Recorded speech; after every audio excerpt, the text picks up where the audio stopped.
Hello everyone, welcome to my another video. আমি এখন যাচ্ছি সকালবেলা পড়াতে, স্নিগ্ধাকে যাব।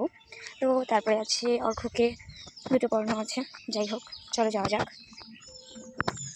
আমার না স্কুটি কেনার ইচ্ছা, কিন্তু বাবা কোনোবারই কিনতে দেয় না, মানে কিনতে দেয় না কি, টাকাও থাকে না, যার জন্য কিনে দেয়ও না। তো এবারকার বাবা বলেছে ইলেকট্রিক স্কুটি কিনবে।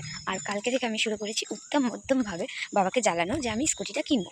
তো বাবা বলেছে আজকে যাবে, দেখি আজকে কি হয়। যদি যাই তোমাদের সাথে অবশ্যই ভিডিওটা শেয়ার করবো। তো চলো আপাতত পড়াতেই যাই, বাকিটা পড়ানোর পরেই বোঝা যাবে।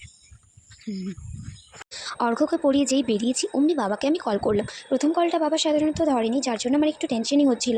বাট নেক্সট কলটা ধরলো এবং বাবাকে যখন বললাম বাবা গাড়ি দেখতে যাওয়ার কথা, তো বাবা ভাবলে হয়তো আজকে কিনবো না, তাই আমার সাথে কিন্তু রাজি হয়ে গেল। আর যখন আমি দোকানে গেলাম তখন একটা গাড়ি দেখার পরে আমার তো সেটা ভীষণ পছন্দ হয়ে যায়, কিন্তু সেই গাড়িটা খুঁজে পায়, মানে অনেকটা দাম বলে এবং বাবাও নিতে চায় না। তারপরে এই গাড়িটা আমার পছন্দ হয়। তো এই গাড়িটা প্রথমত পার্টগুলো যেহেতু খোলা থাকে, সে পার্টগুলো ঠিক করছিল আর আমি এদিকে বসে বসে ওয়েট করছিলাম কতক্ষণে হবে এবং কতক্ষণে গাড়িটা আমি বাড়ি নিয়ে যাব। প্রায় আমরা গেছিলাম 11:30 কি 11টার দিকে এবং বাড়ি ফিরতে ফিরতে 2:40 বেজে গেছে। মানে তুমি ভাবো কতটা লেট হয়েছিল। তো যাই হোক, যতই লেট হোক তারপরেও কিন্তু অনেক হ্যাপি ছিলাম, যেহেতু ফার্স্ট টাইম গাড়ি নিচ্ছি এবং গাড়ি নিয়ে বাড়ি যাচ্ছি। তো আমি অনেক বেশি খুশি ছিলাম। আর এই দোকানটা ছিল আমার এই যে দাদা জেঠুরা আছে এনাদের, তো এনাদের কাছ থেকে নেওয়া হয়েছিল। আর এনারা কিন্তু নতুন দোকান খুলেছে আর খুব ভালো কালেকশনও আছে। তো তোমরা যদি কেউ নিতে চাও তো এই দোকানে অবশ্যই দেখা করতে পারো।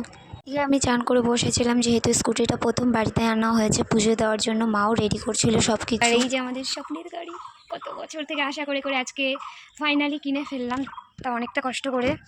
যাই হোক, তো চলো পুজোটা দেওয়া যাক, তারপর আবার ভিডিও করছি। আর এদিকে আমি সকাল থেকে কিচ্ছু খেয়ে নেই, যার জন্য আমার প্রচণ্ড খিদে পেয়েছে। তো প্রথমে পুজো দেবো, তারপরে খাবো। আমি যখন আজকে সকালে বেরাই তখন আমি ভাবতেই পারিনি যে আমি সত্যি গাড়িটা কিনে নিয়ে বাড়ি চলে আসব, কারণ বাবা সেভাবে একটা মানে বলে না, জোর দিয়েছিল না, ভাবছিল যে আজকে দেখব 2-3 দিন পরে কিনবো। বাট আমি খুব এক্সাইটেড ছিলাম নেওয়ার জন্য এবং যখন গেলাম দোকানে তখন আমি ভেবেই নিয়েছি যে আজকে আর আমি আসবোই না, যাই হয়ে যাক গাড়িটা নিয়েই বাড়ি আসবো। আর সত্যি সেটাই হলো। আমি যা হ্যাপি ছিলাম সেটা ভাষায় হয়তো প্রকাশ করার নেই। তারপরে গাড়ির পুজো দিতে স্টার্ট করলাম। আমরা প্রথমে ঘরের পুজো দিলাম এবং তারপরে কিন্তু আমাদের গাড়িটাকে সুন্দর করে সিঁদুর দিয়ে স্বস্তিক চিহ্ন এবং মালা দিয়ে পুজো শুরু করলাম। আমি আর মা আর বাবা 3 জনে মিলে কিন্তু পুজোটা দিচ্ছিলাম, আর দিদি এদিকে ভিডিও করে দিচ্ছিল আমাদের। তো আমার এক্সাইটমেন্টে বলতে গেলে কি বলবো, আর কিছু করারই নেই। এত মানে খিদেটা পর্যন্ত চলে গেছে, এত এক্সাইটেড ছিলাম গাড়িটা নেওয়ার পরে।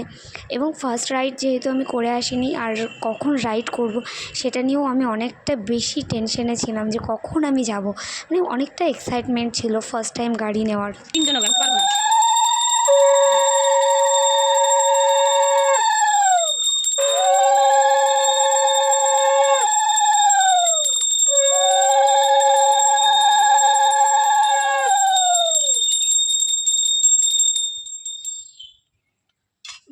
ফোনটা দিয়ে কোনো একটু বাজাতো, কাশোটা বাজাতো, একটু বাজাক না, থাক না, ক্ষতি কি।